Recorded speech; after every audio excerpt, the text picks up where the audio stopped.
حرص الفنان مصطفى قمر على الاحتفال بعيد ابنته جودي، وقدم لها رسالة تهنئة في حب ومودة، ونشر مقطع من على صفحته وقال: قام لها برسالة تهنئة ونشر فيديوهات وقال لها: كل سنة وانت طيبة يا جودي يا حبيبة بابي، كل ما تكبري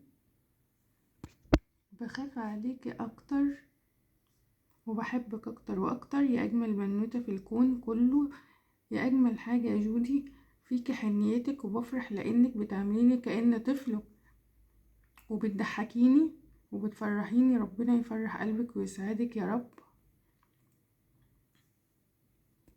يا رب يكون ليا عمر واشوفك أجمل عروسة. بحبك يا جوجو، هابي بيرثدي. جودي بتكون بنت زوجة الفنان مصطفى قمر التانية، حيث تزوجها الفنان ومعها ابنة هي جودي، وقام الفنان بتربيتها. ولد الفنان مصطفى قمر ولدان فقط هم تيام وإياد.